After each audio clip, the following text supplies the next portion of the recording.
So Stumbles and New Jersey Twork were just on Angry Fans Radio, or no, Instagram Live, whatever. Salute to Caps. First Stumbles was on there for a little while, and he's going back and forth with Caps about the belt, and should he give the belt back, and all this other stuff. Should he give this belt back? Oh boy, my God. I just. Anyways, hold on.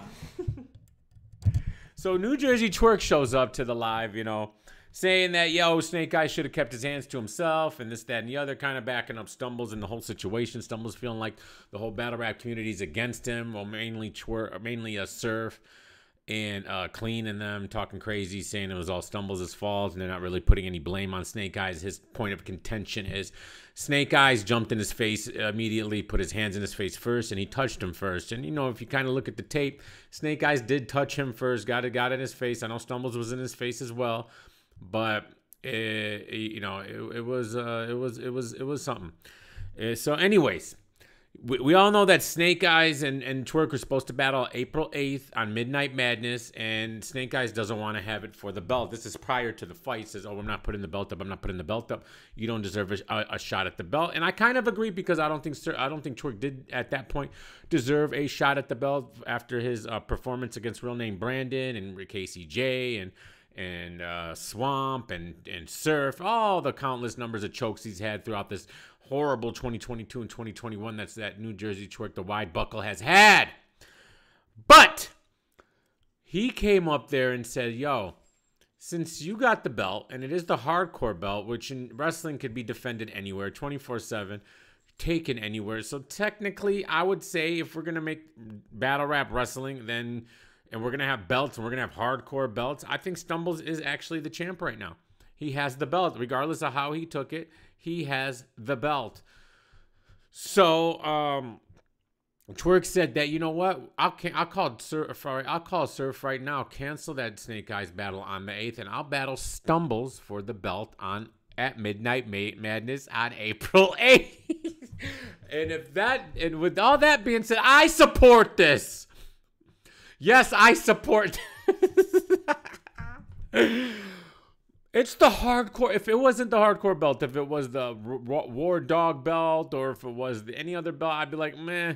But it's the hardcore belt, and literally that's the rules. 24/7 can be taken anywhere. Maybe Stumbles by April 8th won't be the champ. Maybe he'll get jumped, and someone else will hold the title. And that person can battle New Jersey Twork on April 8th at Midnight Madness. But that's insane. That's crazy. That's where they left it. Twork said, I'm getting off the live. I'm calling Surf right now to get this going.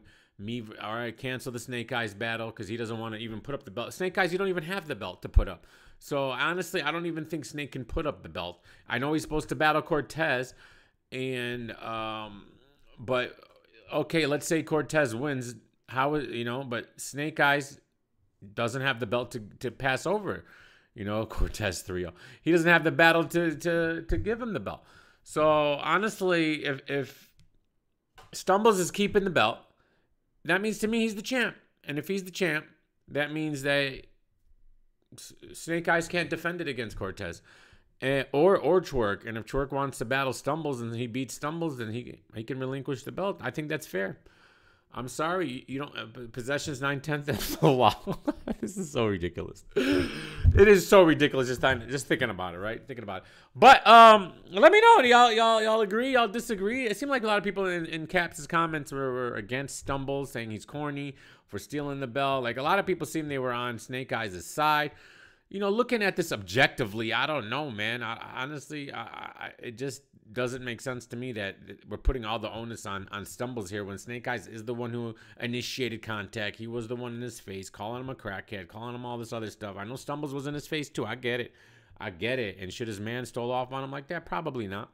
But you did put first contact on him. You pushed him. All right. And if we're gonna push somebody, you gotta prepare for whatever comes with that. And what happened was a fight ensued.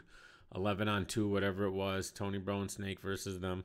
And a lot of people saying that Stumble should have just shot the fade with him one-on-one at the time. But, once the dude puts his hand, once your man swings, it's up from there. So You know, Stumble says he's still willing to, you know, do the one-on-one fight now with Snake Eyes. They could get it on whenever. And he even said that he talked to Beasley and them, and Beasley does want the Stumbles versus Snake Eyes battle to happen still and for the belt. However, if the Twork battle happens first, then, you know, he might not be the champ. And what would be kind of cool is if the Twork battle happens, Twork, let's say, wins, because he doesn't choke. Because if Twork doesn't choke, you know he's going to win. Like, there's no way they're just going to give the battle. If Twork gets through his rounds without choking, like, what judge, even if Stumbles is better, they're not going to, you know, a non-choking Twork is literally unbeatable, whether he's good or not. Because the way this battle rap community is, as long as Twork doesn't choke, he wins. That's literally the narrative in the community. If Twork doesn't choke, he wins the battle, 100%. The only way Twork loses is if he chokes. I don't care if Twork was trash or he gave us 3 rounds of this trash. All right? The battle rap community looks at Twork like a god, and if he doesn't choke, he wins. It doesn't matter if Loaded Lux himself. 3rd round against Calico, Loaded Lux, give us 3 rounds of that against Tworky.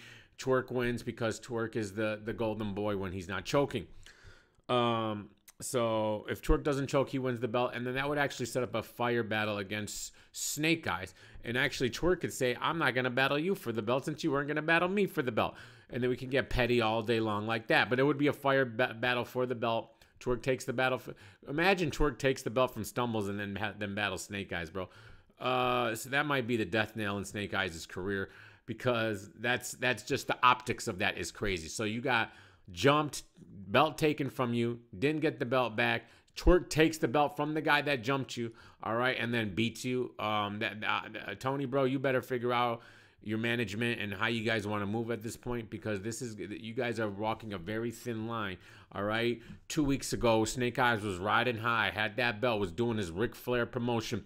Woo! All right, getting crazy, and I didn't think he can be stopped, and then all of a sudden this happens, and then that happens, and this could be a big downward spiral if you guys don't be careful on the moves you make. In my opinion, the Cortez battle is Cortez is a super dangerous opponent. And I'm kind of wondering, you know, when's he battling Cortez, and then Cortez has Sue Surf coming up here, in a couple of weeks. So I don't know how all this is supposed to work. Is Cortez being double booked here? That's an interesting thing. I don't know. But it's crazy. The story's just developing. Is it possible Twork's trolling? I don't think so. I really don't think Twork's trolling. I think this is a legit thing that he got going on. And it makes sense for Twork, especially with the fact that Snake Eyes said he's not putting the belt up against Twork if they battle, and they are supposed to battle on April 8th. So it makes all the sense in the world that Twork cancels that battle and battles Snake Eyes. That's the ultimate move, Twork. You literally got to make that move. Make that call. I don't think he's trolling, but if you are, untroll yourself and let's do this, man, because that's hilarious. That's what should be done in this situation. Just crazy, man. Just insane. But it's fun. It's definitely fun and interesting. And just the fact, look at this. Look. Midnight Madness is insane. That's all I'm gonna say. Oh, and salute to Luke Kane and them. Alex, everybody that was there from the Word Sport Battlegrounds, they participated in the Midnight Madness tournament. I think they all lost. I don't know, but they all said a lot of people said they had great showings. And that, you know, it was pretty much DMV bias in there, and they were battling a bunch of DMV guys. They really didn't stand a chance. But regardless of the fact, a salute to them, man. Great look for them. Remember, Luke Kane didn't start here, but, you know, the Never Forget card against Seizure. Never forget the most anticipated battle of 2021. All right, went down on not September 11th, but a week later. All right, but we know it happened, and that's what's up. Luke Kane is definitely a friend of the show, and it's good to see him make moves the way he is, and everybody else over there, Yo-Yo and all them guys. Salute to them. Salute to the Riot. It's definitely a good look, and I'm proud. I'm real proud of the guys, man. I'm really proud of them for doing what they're doing, and hopefully, I didn't think that you know, and I know they're doing the virtual thing and this that, but them to actually, I thought Luke Kane resonated well on camera.